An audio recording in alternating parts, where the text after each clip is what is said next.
नंदुरबार टपाल कार्यालय आणि पासपोर्ट कार्यालय बॉम्बने उडवण्याची धमकी. ईमेलने आलेल्या संदेशामुळे अफवा आणि धावपळ.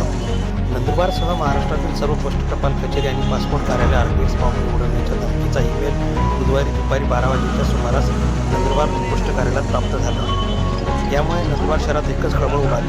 घटनेची वार्ता शहरात वायुवेगाने पसरल्यानंतर नागरिकांनी दीनदयाल चौकातील पोस्ट कार्यालयाजवळ एकच गर्दी केली.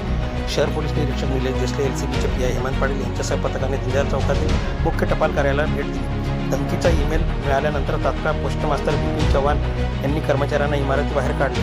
तसेच या इमारतीचे मालक निनाद असोदेकर आणि विजय असोदेकर यांनी देखील परिवारासह इमारतीबाहेर निघाले.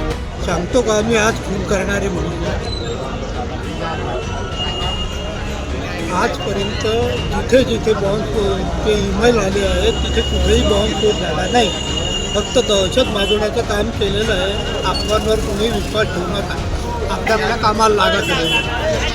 मध्ये गेल्या 50-60 वर्षापासून आहे. मला आता 1-1.5 तासापूर्वी कल्पना मिळाली. माझ्या 80 वर्षाचे वडील आजही रस्त्यावर आहे, पण अजूनपर्यंत कुठल्या प्रकारचं पोलिसांचं आम्हाला संरक्षण मिळालं नाही किंवा बॉम्ब स्क्वॉड आले नाही. एवढी मोठी बातमी असताना सुद्धा जर कोणी येत नसेल तर ते पोलिसांना आणि त्यांना करायचं काय?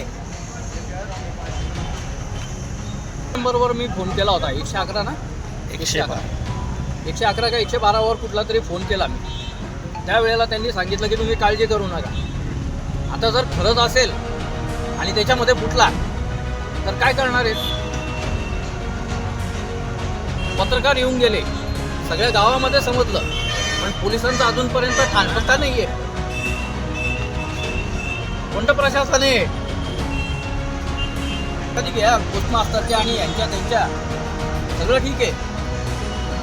इथे येणारे ग्राहक आता गाड्या लावून जात आहेत, परत जात आहेत, कुठून खेड्यावरनं आलेले आहेत, ग्रामीण भागातनं आलेले आहेत, यांची गैरसोय होते. त्याचं काय? भले फेक असेल news,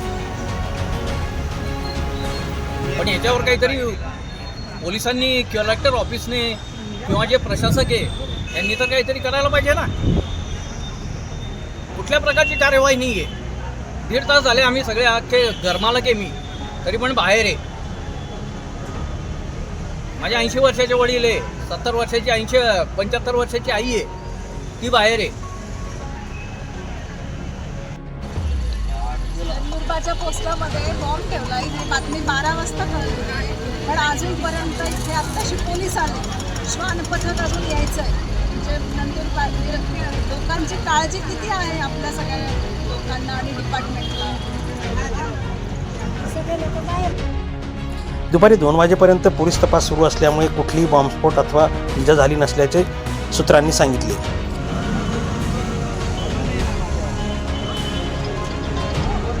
Vipin Ramesh Chavan, post master Nandurbar. आम्हाला वरिष्ठ कार्यालय गोव्याकडून मेसेज आलेला आहे की तुमच्या राज्यातील सर्व पासपोर्ट आणि टपाल कार्यालयाचे दुपारी 12:10 सायनाइड विषारी वायू मिश्रित 16 RTX बॉम्बचा स्फोट होणार आहे. सर्वांनी तातडीने बाहेर काढा असा मेसेज आल्यामुळे मी लगेच सर्व कस्टमर आणि आमचे जे कर्मचारी त्यांना बाहेर काढलं आणि त्या अनुषंगाने, मेलच्या अनुषंगाने आणि आमच्या वरिष्ठांनी दिलेल्या आदेशानुसार मी शहर पोलीस स्टेशन येथे गेलो असता मला त्या सांगण्यात आलं की जिथं मेल आलेलं आहे तिथं तुम्हाला तक्रार दाखल करायला लागेल. परंतु मी एक प्रिकॉशन्स आणि एक लोकांच्या हितासाठी तक्रार दाखल करण्यासाठी गेलो, परंतु तशी तक्रार घेतली नाही. परंतु त्यांनी सांगितले की तुम्ही त्यानुसार सावधानता बाळगा आणि बाहेर थांबा. कायदा व सुव्यवस्थेच्या दृष्टीने जिल्हाधिकारी कार्यालयातील पासपोर्ट विभाग तसेच मुख्य टपाल कार्यालय बॉम्ब शोधक पथकाने श्वानाद्वारे तपासणी केली.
घरातील सर्व बॅगा तसेच अत्यावश्यक साहित्याची तपासणी करण्यात आली.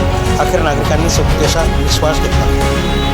उपविभागीय पोलीस अधिकारी संजय महाजन यांनी प्रसारमाध्यमांना सांगितले की पोस्ट कार्यालयात आलेल्या ईमेलच्या आधारे तात्काळ आम्ही तपासणी केली, मात्र यात कुठलीही संशयास्पद वस्तू आढळून आली नाही. म्हणून नागरिकांनी अफवांवर विश्वास ठेवू नये आणि दैनंदिन कामकाज करावे. नंददर्पण न्यूज लाईक करा, सबस्क्राईब करा आणि शेअर करा. धन्यवाद.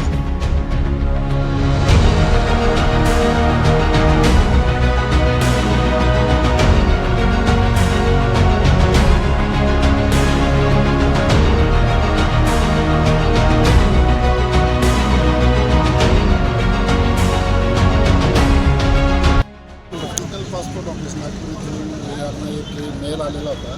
त्यामध्ये राज्यभरातले काही पासपोर्टचे ऑफिसेस आणि पोस्ट ऑफिसवर काहीतरी पासपोर्ट होईल 12:10 असा मेल होता. त्या अनुषंगाने माननीय SP साहेबांच्या मार्गदर्शनाखाली जसं आम्हाला माहिती मिळाली तसं तात्काळ आम्ही शहर पोलीस स्टेशनचे अधिकारी अंमलदार तसेच BDDS डॉग स्क्वॉड यांच्या माध्यमातून पासपोर्ट ऑफिस, जिल्हाधिकारी कार्यालय, त्याचप्रमाणे पोस्ट ऑफिसेस या ठिकाणी BDDS चेकिंग करून घेतलेली आहे. जे कर्मचारी अधिकारी त्या कार्यालयात हजर होते त्यांना बाहेर काढून सगळी तपासणी करून त्या ठिकाणी कुठलाही असा अनुचित प्रकार होणं याबाबत सगळी दक्षता घेत आहोत. दिवसभरसुद्धा आम्ही जे लोक या कार्यालयामध्ये येतील कामासाठी त्यांची सुद्धा चेकिंग आम्ही करणार. त्याबाबत माननीय SP सरांनी सर्व प्रभारी अधिकारी यांना सूचना दिलेल्या आहेत. त्याप्रमाणे सगळी कारवाई करत